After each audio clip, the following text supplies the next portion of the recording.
Oh boy, friends, WWDC 2023 is here. It has happened. The keynote is over and we got a bunch of new things. Obviously, Vision Pro was the stage stealer. It was the highlight of the show, but there's so much more that happened that I feel like sometimes people are going to talk about because they're just going to want to talk about Vision Pro, which is obviously kind of like all I want to talk about as well. So I made a full video going more in depth on some of the features and my hands-on experience with it. So what else happened at WWDC? So they started off, they announced a new 15-inch MacBook Air, which is really exciting. I'm such a huge fan of the MacBook Air. And of course, this has the new M2 chip. It's 11.5 millimeters thin. It's the thinnest 15-inch laptop and it's 3 pounds. It's got MagSafe and 2 Thunderbolt ports. There's 4 colors. We've got the liquid retina display with 5mm borders. It's got 500 nits of brightness, 1 billion colors, 1080p camera, and a 3 mic array. It's also got 6 speakers and spatial audio, and this has the M2 chip with an 8-core CPU and a 10-core GPU. It's 12 times faster than the fastest Intel-based Mac with 18 hours of battery life. Much like all of the other MacBook Airs, it is silent and it has no fans. It really is taking advantage of that M2 chip. These are priced at $12.99 and they are available to order now. The Mac Studio is such a beautiful little computer,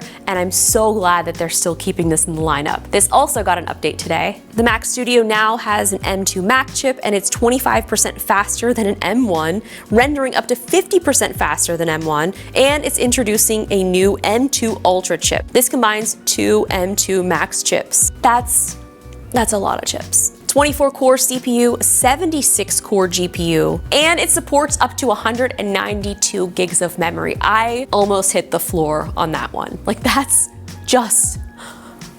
like, you can do 22 streams of 8K. Yeah, 22! And you better believe we'll be trying that out. It's also got higher bandwidth HDMI, up to 8K resolution, and it supports up to 6 Pro Display XDRs.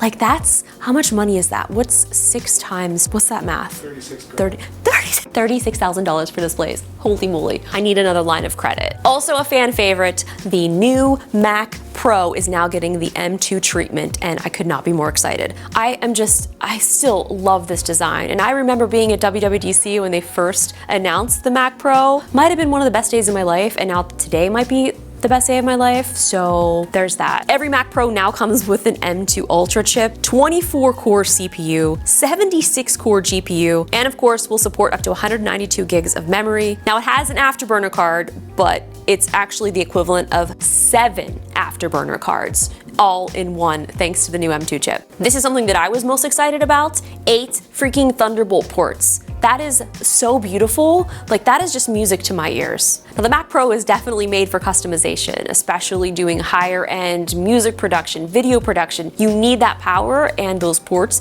to be able to support all of those external devices. This now has 6 Gen 4 PCI slots. The new Mac Pro is starting at $6,999, which when you actually spec all of this out and you see what is all there, that's not bad at all. Now, iOS 17 is also something that they talked about. They haven't really updated the phone app in a very long time, so this was kind of cool. They have these new personalized posters. You can customize how you look when you call someone with photos, memoji, and text. And it's also connected to your contact card. So when you share your contact, that'll be shared with the person that you're sharing with. Live voicemail is actually really awesome, and I'm hyped about this because I don't like listening to voicemail, but you can actually see the live transcriptions showing up as someone is leaving a message. So like, if they're saying something important, you can pick it up right then and there. FaceTime. This is cool. You can leave a FaceTime video message to someone if they don't answer, which is usually the case. A lot of times I miss a lot of calls, but it would be awesome to be able to just go back and see the message of either someone getting upset that I didn't answer.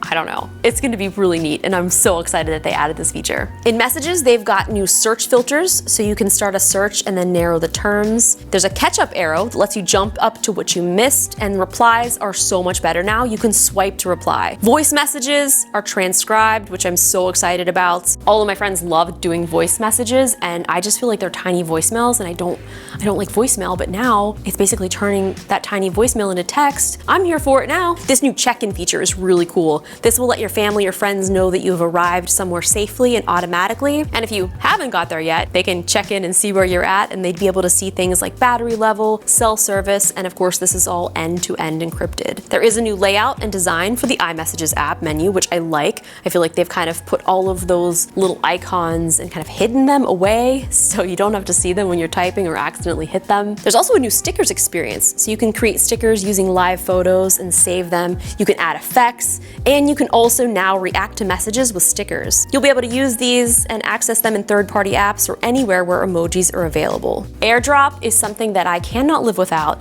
and they just announced a new feature called Name Drop. So basically, if I wanted to give you my contact, I just go boop, boop. I just name dropped you. I actually really like that name. All you do is you just bring your phones close together, then the new contact posters will pop up and you can share contact info seamlessly. This can also be used with Apple Watch, and for larger files, you can now leave AirDrop range and the content will still send in full quality over the internet. That's something that I'm so excited about because I transfer a ton of files from my iPad to my computer to friends to Tyler, who's over there. We're always sharing things back and forth, so if we're not in AirDrop range anymore, it'll still continue to upload as long as you have an internet connection. Oh man, this was also super exciting. The new macOS now has a new name, and it is macOS Sonoma. I'm always looking forward to seeing what they're gonna name it, and of course, I can't wait to try it out. There's gonna be some new slow-mo screensavers from all around the world that will be viewable on macOS Sonoma. This WWDC really focused a lot on widgets, and now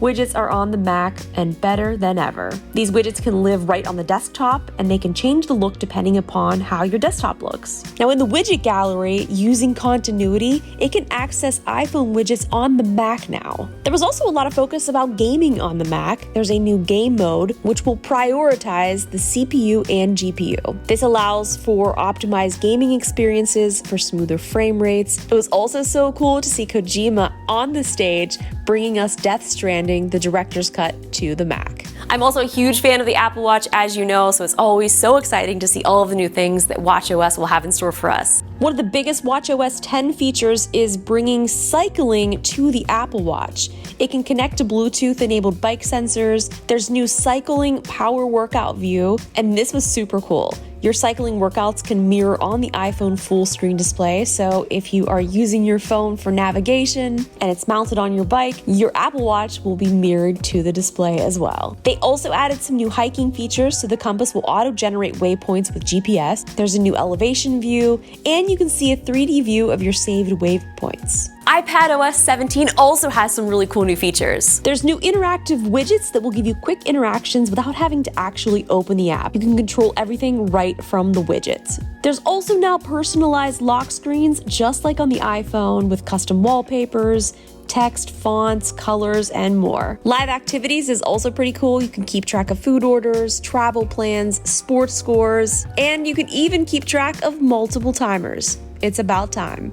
There's also updates to how you can work with PDFs in iPadOS. There's autofill, custom signatures that you can use the Apple Pencil to write with. PDFs in the Notes app is pretty awesome. You can also use multiple PDFs in one app. And of course, with the Apple Pencil, this will allow you to annotate. And you can even see the shared PDF changes that will appear right away in between devices. Well, thank you guys so much. I had so much fun at WWDC. I hope you guys enjoyed the keynote, and I can't wait to get my hands on all of these new features and devices. I'll see you guys in the next one. Bye.